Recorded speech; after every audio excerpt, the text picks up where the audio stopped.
안녕! 자, 오늘은 생명공학 기술을 이용해서 우리의 유전자 치료를 하는 방법에 대해서 알아보도록 하겠습니다. 지난 시간에 예고한 것처럼 오늘은 제일 먼저 단일 클론 항체에 대해서 얘기를 할 거고요. 단일 클론 항체 이야기가 끝나게 되면 줄기세포에 대한 이야기를 하도록 하겠습니다. 자, 오늘도 수업을 시작합시다.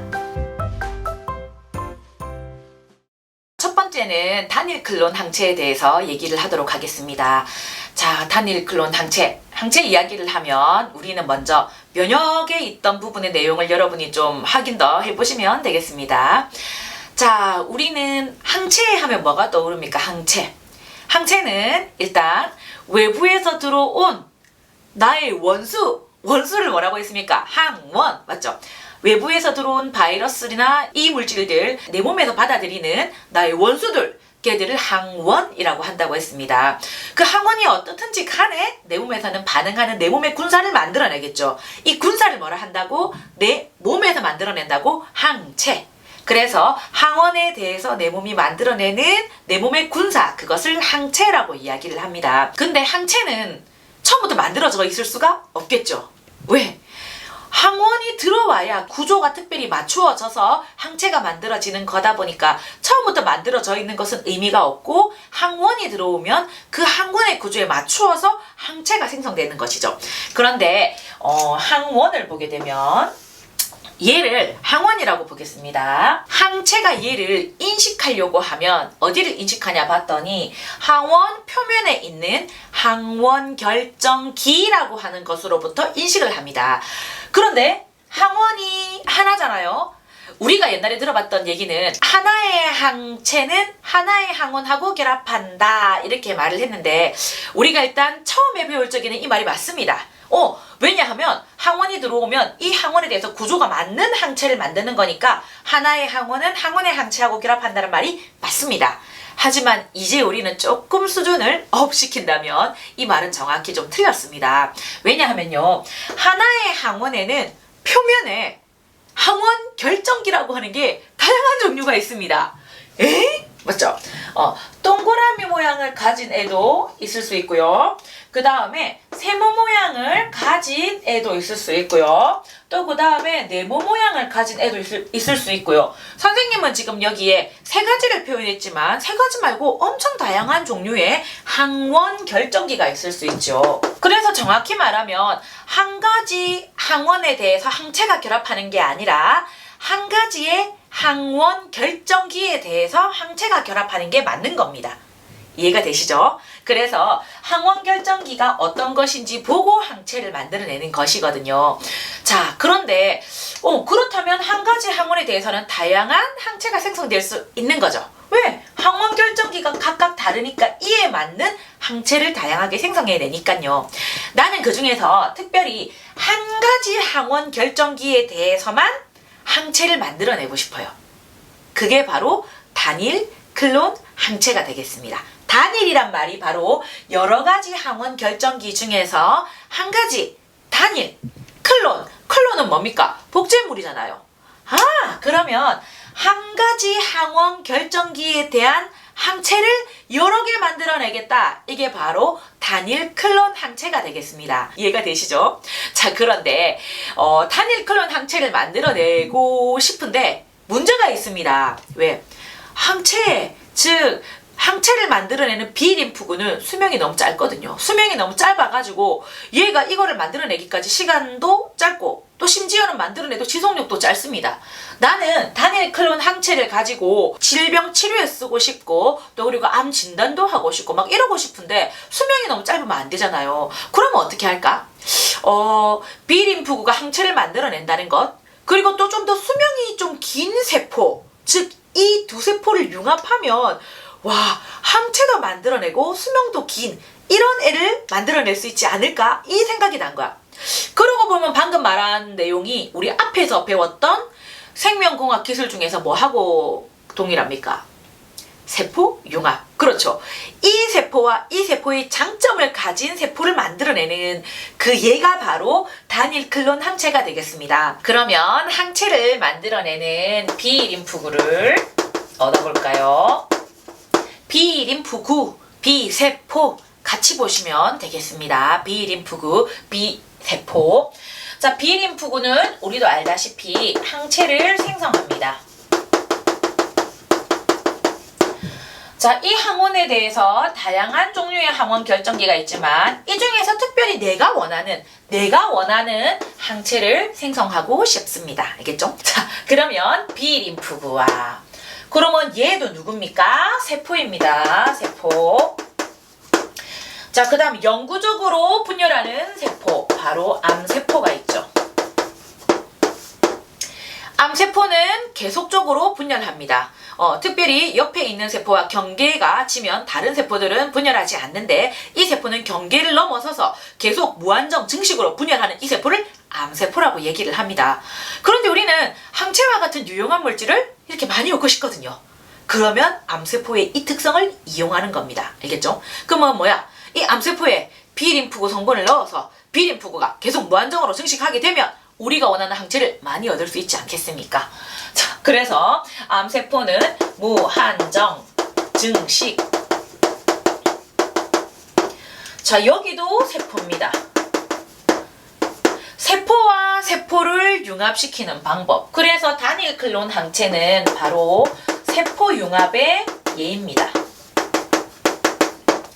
자, 그러면 이거 두 개를 융합시키게 되면 자, 시험관.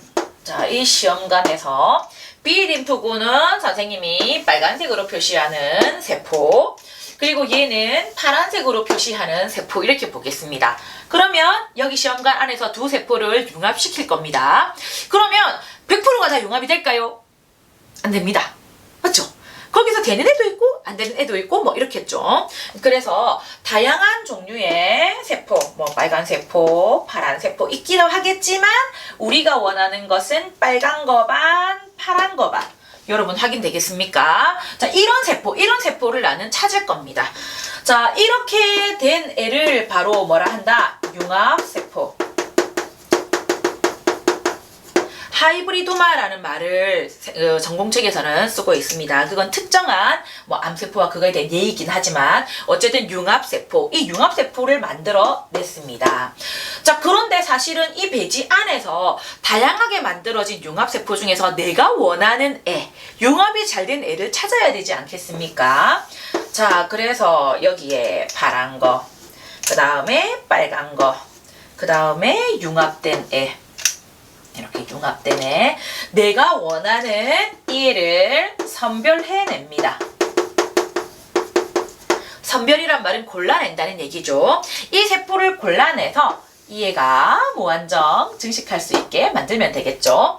그러면 이 안에서 빨간 거 반, 그 다음에 파란 거 반, 파란 거 반, 이렇게 된 이 애들만 골라가지고 내가 무한정 증식해서 오랫동안 갖고 있을 수 있겠죠. 그러면은 이 항체, 특별히 이 항체가 유용한 물질을 생산한다 라고 하면 유용한 물질을 무한정으로 만들어내는 나는 이 한 종류의 누구를 얻을 수 있다.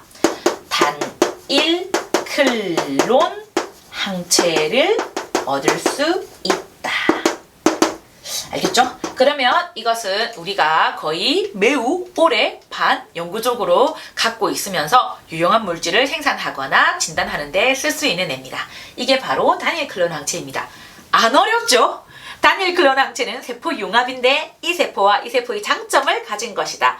뭐라고? B림프구와 같이 항체를 생성하는 장점, 무한정 증식하는 암세포의 장점, 이 두 가지의 장점을 가진 항체를 무한정 증식할 수 있는 세포를 얻는다. 이게 바로 단일 클론 항체가 되겠습니다. 자, 두 번째 방법은 무엇이냐고 하면 유전자 치료 방법이 되겠습니다. 굉장히 적극적인 방법이죠. 문제가 생겼다, 혹은 질병에 걸렸다, 그리고 또 선천적으로 문제가 있는 유전병을 갖고 있다, 이렇게 얘기를 할 것 같으면 그 유전자를 아예 치료해버리게 되면 뭐 적극적인 아주 근본적인 치료 방법이 되지 않을까요? 이 유전자 치료 방법에 대해서 얘기를 하도록 하겠습니다. 자, 이 사람은 선천적인 질병, 유전병을 갖고 있거나 암과 같은 질병을 갖고 있습니다. 그러면 이 사람에게 치료할 수 있는 방법, 듣기만 해도 너무너무 꿈만 같은 치료 방법 방법이기도 한데요. 어떤 방법이 있냐고 하면 첫 번째 방법이 있습니다. 첫 번째 방법은 이 사람에게 운반체 이 사람에게 운반체 DNA를 활용할 겁니다. 이 운반체 DNA가 뭐를 운반하냐고 하면은 바로 치료에 필요한 유전자 이 애를 운반체 DNA에 넣어 가지고 이 사람에게 직접적으로 이 사람에게 체내로 넣어 줄 겁니다. 그래서 이 사람에게 결함이 있는 유전자나 이런 유전자를 치료할 수 있는 유전자, 어떻게 보면은 치료한다는 말은 건강한 유전자를 넣어주는 것이죠.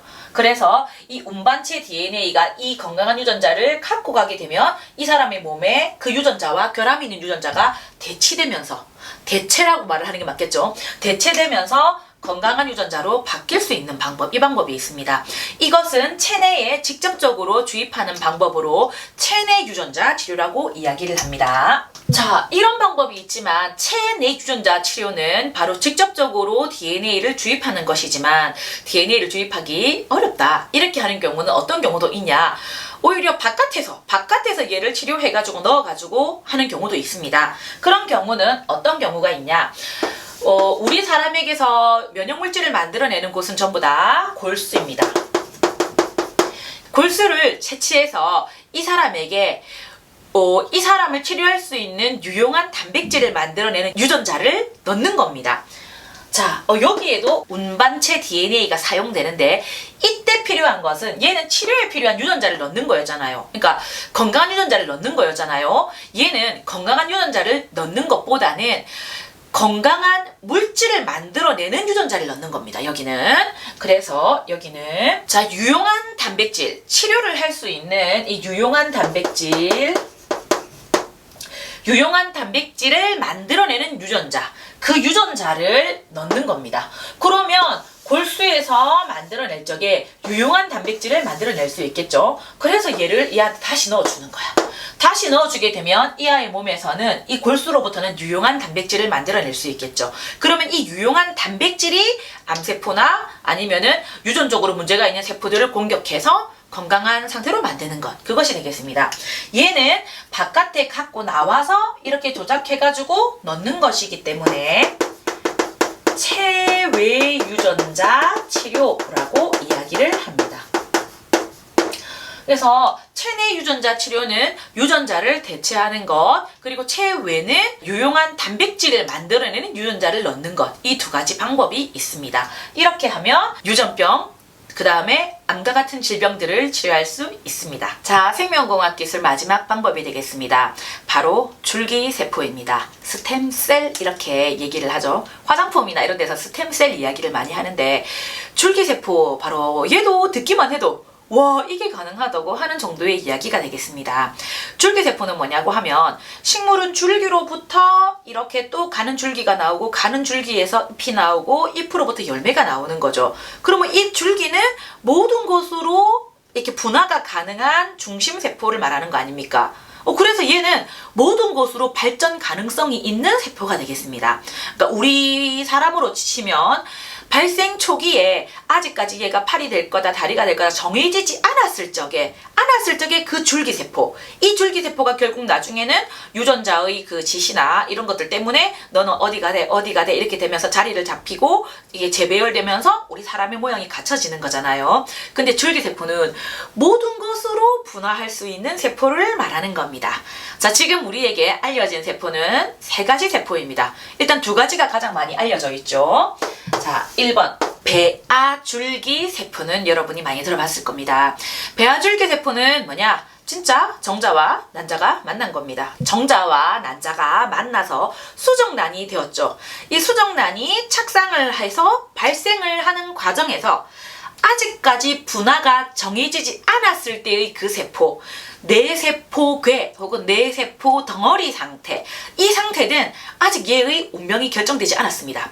이 세포는 어디가 될 거야? 이 세포는 뇌가 될 거야? 뭐가 될 거야? 아무것도 정해지지 않았습니다. 그 상태의 세포를 바로 배아줄기 세포라고 얘기를 합니다. 이 세포는 모든 세포로 분화가 가능합니다. 그것을 전능성이라는 말을 쓰거든요. 내 배아줄기 세포를 가지고 뇌 세포에 들어오게 되면 뇌 세포기 때문에 거부 반응 없이 내 몸에 있는 모든 세포로 분화가 가능합니다.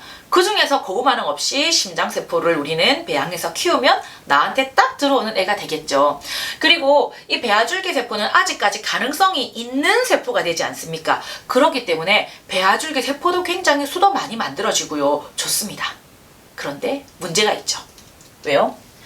발생 과정 중에 뇌세포괴라는 말은 얘는 생명체입니다. 정자와 난자가 만나서 만든 발생 과정 중에 생명체입니다. 이 생명체를 가지고 함부로 조작해가지고 이렇게 한다는 것 때문에 얘는 항상 어떤 문제에 시달리게 됩니까? 생명윤리 문제가 아무리 네 생명이 중요하지만 함부로 생명체를 만들어서 그 생명체를 가지고 취한다고 네 하나 살고자 생명을 하나 죽인다고 이거는 안 돼 라고 하는 생명윤리가 있습니다. 자연과학을 하는 사람들에게 자연과학으로 우리가 많은 혜택을 얻고 뭐 생명이 연장되고 치료되고 이런 것들은 다 좋긴 하지만 거기에도 선이 있죠. 넘지 말아야 할 선이 있는데 그 선이 바로 생명윤리입니다. 내 생명을 얻고자 다른 생명을 파괴하거나 손상하거나 조작하거나 이렇게 해서 한다면은 좀 그건 아니라는 생각이 들죠. 내 생명이 소중한 만큼 걔도 생명인데 누구는 중요하고 누구는 중요하지 않냐? 그런 거 아니지 않습니까? 생명은 다 소중합니다. 그렇기 때문에 배아줄기 세포는 아직까지 논란이 많고 조심스러운 부분이 되겠죠. 그러면 대체가 없을까? 있습니다. 배아줄기 세포 말고 성체줄기 세포가 있습니다. 성체에게서 이제는 어느 정도 분화가 되었던 내 몸이 있잖아요. 내 몸에서도 계속 세포를 만들어내는 줄기세포가 있겠죠. 이렇게 만들어진 몸에서 계속 만들어내는 그 세포, 성체줄기세포입니다. 특별히 몇몇 기관, 탯줄이라든지 아니면 우리의 골수와 같은 부분에서는 바로 줄기세포가 있거든요. 걔들을 이용하는 것도 가능합니다. 성체줄기세포는 골수와 탯줄 등에 있습니다. 특별히 엄마들 나도 그 생각을 하는데 선생님 사실 피부가 되게 안 좋습니다. 컴플렉스이기도 하고 그래서 한 며칠 전에는 선생님이 스노우 카메라로 이렇게 영상을 찍기도 했었지만 누군가가 이렇게 가까이 와서 이렇게 보면 되게 좀 이렇게 움츠러드는 모습이 있습니다. 나의 아빠 유전자가 뭐 요도름 유전자니까 어쩔 수 없습니다. 그런데 이 부분에 내 세포를 이렇게 배양해서 다 넣어서 딱 이렇게 채우면 정말 복숭아처럼 예쁜 고운 피부가 되지 않을까? 그게 바로 줄기세포죠. 근데 성체줄기세포는 여기 탯줄에 있습니다. 자, 골수는 얻기 어렵지만 탯줄은 어떻게? 태반. 그래서 엄마들이 태반으로부터 추출한 뭐가 있는 태반 크림 뭐 이런 거 나오지 않습니까? 그게 바로 성체줄기세포를 이용한 것입니다. 효과가 있다 하지만 아직까지 선생님이 아직까지 그렇게까지 할 여력은 안 되고 피부는 안 좋지만 언젠가는 조금 노력을 한번 해볼까 합니다. 자, 일단 골수와 탯줄로부터 얻을 수 있는 것인데 얘는 배아줄기 세포보다는 조금 분화 범위가 좁겠죠. 얘는 다양한 걸로 갈 수 있는 가능성이 있지만 얘는 이미 자기의 운명이 좀 정해져 있어. 골수세포로부터는 뭐 혈액을 만드는 세포가 만들어진다든지 표피세포로부터는 표피세포로만 만들어진다든지 이렇게 길이 정해져 있습니다. 그래서 전능성은 아니야. 모든 곳으로 분화될 수 있지는 않습니다. 좀 얘는 그래서 자기의 그 분화 능력의 범위가 좁습니다. 그래서 얘가 좀 좋긴 하지만 요거를 무시할 수는 없습니다. 그래서 얘는 그 분화의 범위가 좀 좁습니다. 그리고 자기의 길이 정해져 있죠. 정해져 있는 애로부터 걔를 만들어내는 것이기 때문에 얘보다는 능력이 떨어집니다. 그래서 할 수 있는 부분만 할 수 있는 것이죠. 그리고 얘 같은 경우에서는 내 세포에서 다른 사람한테 이것을 주고 싶을 때 쓰지 않겠습니까? 그런데 다른 사람한테 이걸 주게 되면은 항상 제기되는 문제는 면역 거부 반응. 거부 반응이 일어나게 되는 것도 큰 고려할 점이지 않습니까? 그래서 얘는 거부 반응이 있습니다. 그리고 성체줄기 세포는 배양하기도 사실 어렵고 배양해도 그 결과가 그렇게 좋지 않습니다. 그럼에도 불구하고 윤리 문제가 있으니까 얘를 쓸 수밖에 없겠죠. 줄기세포가 이게 좀 이렇게 좀 활성화된다면 좀 훨씬 좋을 텐데 그래서 나온 게 바로 세 번째입니다. 유도 맞는 줄기세포라는 것입니다. 유도 맞는? 이 말은 분화가 이렇게 다 되는 배아줄기세포와 같이 모든 것으로 유도가 된다고? 와, 그러면 윤리 문제가 걸리는 배아줄기세포 말고 얘는 확실한 대안이 되지 않겠습니까? 얘는 누구를 이용하는 거냐? 얘는 체세포를 이용하는 겁니다. 체세포, 우리 몸에 있는 체세포, 얘는 이 체세포를 오히려 역분화시키는 거.